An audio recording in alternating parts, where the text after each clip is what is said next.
Olá, bom dia. Eu sou a Aline do Relatos de Axé e essa é a segunda parte do relato. Ele fez um trato com Rosa Caveira e não cumpriu. Esse relato, ele é um relato pessoal, tá? Esse relato não foi recebido. Foi uma das experiências complicadas e difíceis que eu vivenciei no meu caminho, né? Na minha caminhada na espiritualidade. Vocês desculpem a voz tá um pouco anasalada porque eu tô mega resfriada, eu tô capenga. Mas eu já estou devendo há uns dias. Eu tive, nos últimos dias, bastante correria de trabalho, graças a Deus. E fiquei meio capenga por conta dessa correria toda em relação a um resfriadão brabo, que tá frio, né? Mas eu vou gravar para vocês agora a continuação desse relato. Não sei se vai caber mais em uma parte, ou se vai precisar de mais uma. Mas eu gostaria muito que vocês ouvissem, que vocês comentassem, compartilhassem, que vocês curtissem. É muito importante para fortalecer o meu trabalho, que está só começando. E mandem os relatos para mim, pessoal. Me conta seu relato, @hotmail.com. É muito importante, me ajudem aí, tá bom? Vamos lá? Então, como eu estava dizendo para vocês, após essa gira, eu confesso que, assim, nos dias que se sucederam ela, eu não estava exatamente conseguindo trazer à minha memória os flashes do que havia sido mostrado para mim no momento em que eu estava sofrendo aquele, digamos, um ataque espiritual. Porque minha mãe de santo me mandou mensagem, me perguntando como eu estava, uns irmãos mais velhos que ajudaram, né, a me amparar ali naquela situação também me interpelaram querendo saber como é que eu estava e tudo mais, porque eu havia conversado com a esposa do rapaz em questão e ela comentou comigo aquilo que ele disse a ela, mas muita coisa ficou vaga. E em uma conversa com a minha mãe de santo, ela disse que se eu não conseguia me lembrar, que eu tentasse acalmar a mente e não ficasse preocupada em lembrar, porque no momento certo viria a informação para mim se tivesse que vir. Porque ao que também pessoas que visualizaram, né, que assistiram a situação, vários me mandaram mensagens assim, bem preocupados. Porque foi um negócio meio bem escabroso, gente. Para analisar, você ter a sensação de que o seu corpo está queimando. Porque isso eu me lembro, eu via queimar. E aquilo, sabe, quando você tenta tirar com a mão, porque me deu um ciricutico, né? Eu tive um pitico. Eu falei, misericórdia, eu tô pegando fogo como? Não sei, sabe, na hora você não consegue racionalizar. Eu falei, não sei se eu tinha com a vela ou com alguma coisa, sabe? Você não racionaliza, você só entra em desespero porque você está se vendo e sentindo aquele ardor horroroso. E fiz os banhos que, né, fui orientado pra mim, minha mãe passou uns banhos pra mim, tudo certinho. Desculpa, eu tô resfriada, gente. Vai ser no fungo. É a cara, olha o tamanho do zóio, desse tamanho. Mas tudo bem, alergia é isso aí mesmo. Ok. É fato que, assim, ficou essa lacuna na minha mente. Passaram-se alguns dias, não me lembro exatamente quanto tempo, gente, que isso foi no ano passado. Mas eu sempre conversava com essa moça que era esposa dele. E ocorreu uma situação bem inusitada. Nessa ocasião eu trabalhava numa padaria. Eu era, né, assistente de confeitaria de uma padaria. E eu estava lavando uns utensílios na área de lavagem. E o meu telefone tocou. Eu estava ouvindo música.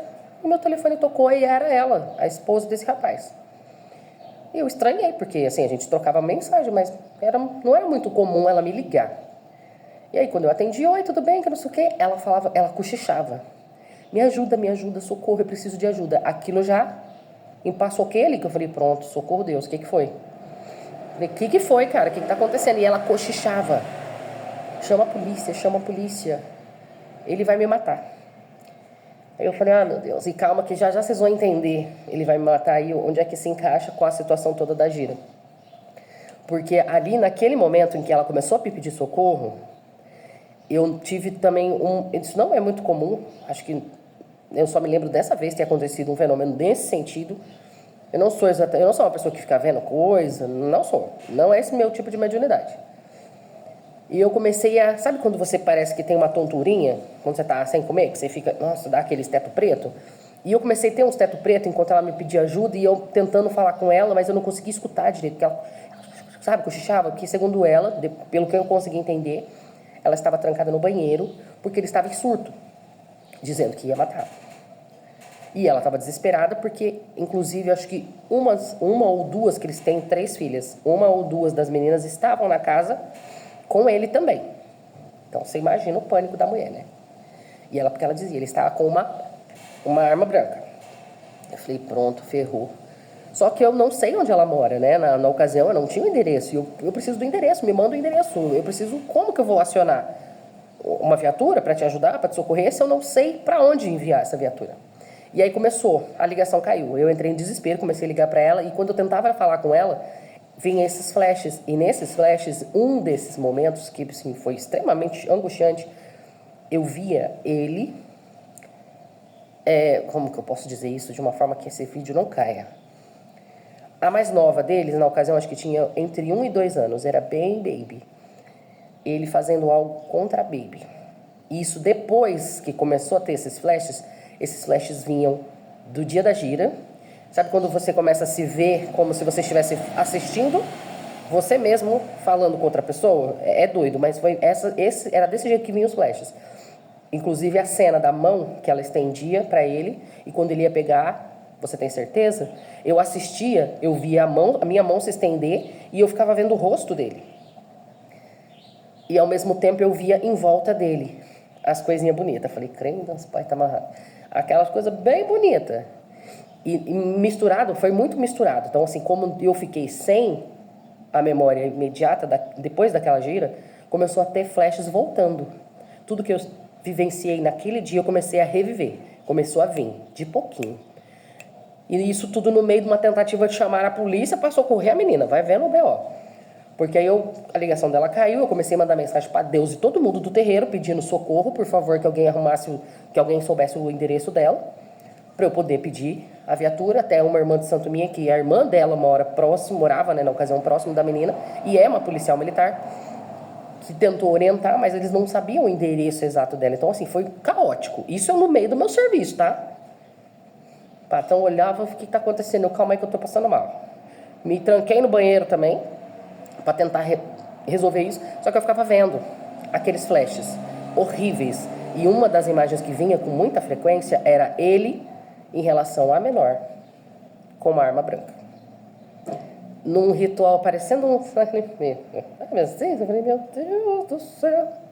E posterior a esse dia, que esses flashes começaram a ficar claros, né, que deixou de ser flash e começou literalmente a minha memória a voltar, eu fui entendendo que muito do trato entre eles era para tirar aquela egrégora espiritual, porque eles estavam incentivando, inclusive, utilizando a fraqueza dele do vício, para fazer uma coisa bem bizarra com a filha mais nova. Que isso destruiria tanto a ele quanto a ela. Então, assim, o negócio estava pesado, estava bizarro. E assim foi, gente, foi muito problemático. Eu consegui uma viatura, a viatura chegou para socorrer. E daí pra frente foi só ladeira abaixo, porque a minha memória voltou, eu entrei em colapso, porque eu sou bem cagona pras coisas. Entrei em contato com a minha mãe de santo, pedindo, pelo amor de Deus, pra ela me ajudar, porque eu tava surtando. E aí a minha mãe de santo falou, filha, isso que você está lembrando, dessas coisas você relatou no dia, na gira em específico. Só que quando você fez contato comigo, né, quando a gente se falou logo pós a gira e você não lembrava, eu achei melhor não te falar, porque se você não estava lembrando, era porque, de certa forma, a sua espiritualidade estava te protegendo da informação. Pra você não colapsar como você colapsou agora. Porque eu colapsei, gente. Para pra pensar. Você assistir, né, na sua mente, você ficar tendo flashes onde você tá vendo um irmão de santo seu fazer um sacrifício usando a própria filha. E de 1 a 2 um bebê. E uma egrégora bem horrorosa, um monte de coisa bem esquisita, bem, né, apavorante. Ali, ó, faz. Aí você recebe a ligação da mulher do cara dentro do banheiro trancada, que o cara tá com uma arma branca, do lado de fora ameaçando, e a bendita da criança também tá lá do lado de fora com ele. Olha, só Jesus da misericórdia. Menina, é babado. Parte 3 saindo na sequência. Dessa vez eu não vou enrolar, não. Já vou gravar agora. Porque senão eu mesmo me perco. É muita informação. Essa história se desenrolou durante 3 meses, gente. Não foi uma coisa que aconteceu assim, num dia e uma semana depois se resolveu. Foram 3 meses para finalizar essa história. Parte 3 saindo na sequência.